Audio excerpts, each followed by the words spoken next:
ठीकरा फोड़ने का काम करते हैं। अब मैं जानना चाहती हूँ कि अगर अर्थव्यवस्था का इतना बुरा हाल कांग्रेस के समय पे था तो 8% की अर्थव्यवस्था हम छोड़ के गए थे जीडीपी ग्रोथ रेट, और वो 2020 से पहले ही 4% पर पहुंच गई थी।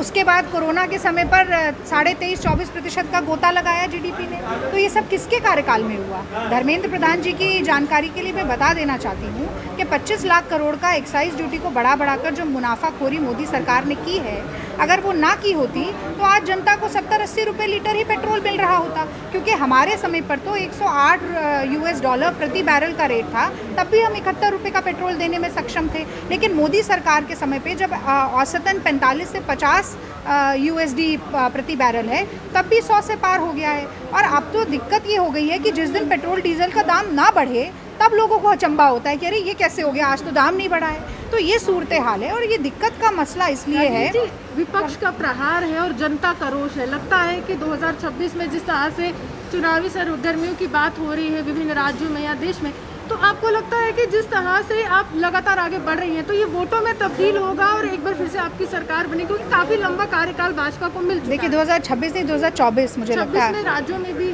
जहाँ तक हम कह रहे हैं कि छोटे चुनाव की मैं बात कर रही हूं। 26 से पहले ही बहुत सारे चुनाव है राज्यों के, और 24 पहले हो जाएगा लोकसभा। तो 26 की बात मैं नहीं कर सकती क्योंकि उससे बड़ा पहले देश में परिवर्तन मुझे लगता है होने वाला है। तो देखिए मैं हर बार ये बात कहती हूँ कि लोकतंत्र में जो सर्वोपरि है, हम कहते हैं जनतंत्र, यानी पहले जन आता है फिर तंत्र आता है। जो सारा तंत्र है वो जनता के लिए है।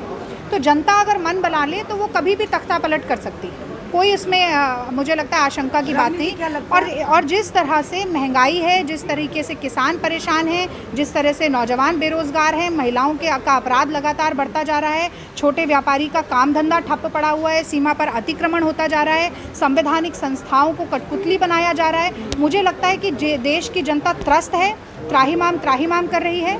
विपक्ष जनता के मुद्दों को उठा रहा है और मोदी जी का समय आ रहा है। एक सवाल आपसे पूछना चाहूँगी, जिस तरह से मनमोहन सिंह जी की जब प्राइम मिनिस्टर थे तो LPG की और रसोई गैस को लेकर स्मृति ईरानी जी ने उनको चूड़ियाँ भेंट की थी कि इतनी बड़े रेट हो गया ताकि आम इंसान की रसोई चलाना भी मुश्किल हो गया। देखिए सबसे तौर पे स्मृति ईरानी की दिक्री, उनके लिए क्या आप मैसेज देंगी मैम? देखिए पहले तो मैं कहना चाहती हूँ कि चूड़ियों को लाचारी का प्रतीक बनाना बहुत ही शर्मनाक है।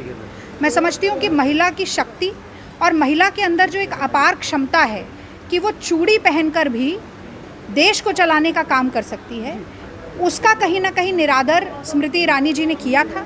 और मुझे लगता है कि आज जब उनकी अग्नि परीक्षा है, कि जब वो विपक्ष में होती हैं तो गृहिणी बन जाती हैं और हाय हाय करती हैं कि भाई महंगाई बढ़ गई है, मेरे घर का बजट नहीं संभल रहा, और जब वो खुद सरकार में होती हैं तो मुंह में दही जम जाता है। तो मैं समझती हूँ आज उनकी अग्नि परीक्षा है और वो उसमें पूरी तरीके से विफल हुई हैं, क्योंकि वो एक शब्द महंगाई के खिलाफ नहीं बोल पा रही हैं। पहले प्याज की माला गले में लटका के सिलेंडर के ऊपर बैठकर बहुत उन्होंने नाटक किया, लेकिन आज जब इस देश की हर महिला परेशान है अपने बजट को लेकर, अपने घर की व्यवस्था को लेकर, तब मैं समझती हूँ कि स्मृति ईरानी का इस तरीके से ना दिखना ये न सिर्फ उन पर एक व्यक्तिगत टिप्पणी है बल्कि मोदी सरकार की विफलता को भी दिखाता है। साफ तौर पर यहाँ पे बताएंगे जो कांग्रेस पार्टी की जो प्रवक्ता हैं रागिनी नाइक जम्मू पहुँची और साफ तौर पर कटाक्ष भाजपा सरकार पर कहीं ना कहीं उन्होंने कहा कि भाजपा सरकार कहती कुछ है और करती कुछ है, यानी जो आम नागरिक आज महंगाई की मार से जूझ रहा है और प्रधानमंत्री जी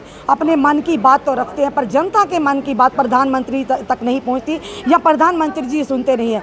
पर यह दावा है कि आने वाले दिनों में कांग्रेस सरकार उभर कर आएगी, जनता के विश्वास पर ज़रूर खरा उतरेगी। जिस तरह से आम जन जो आज सड़कों पर है, चाहे वो महंगाई को लेकर चाहे वो बेरोजगारी को लेकर, कांग्रेस के समय में ये कहना है रागिनी नाइक का कि कांग्रेस के समय में इस तरह के दिन, इस तरह की जो हालात नहीं थे जम्मू कश्मीर के बल्कि पूरे देश के। जो आज विडम्बना की बात है कि भाजपा सरकार ने जो वायदा किया था उस वायदा से कहीं ना कहीं वायदा खिलाफी होती साफ नज़र आ रही। जिस तरह से आम जनता सड़कों पर, एक तरफ महंगाई की मार, दूसरी तरफ बेरोजगारी की मार। जुड़े रहिए हमारे साथ अगले अपडेट के लिए। जय हिंद, जय भारत।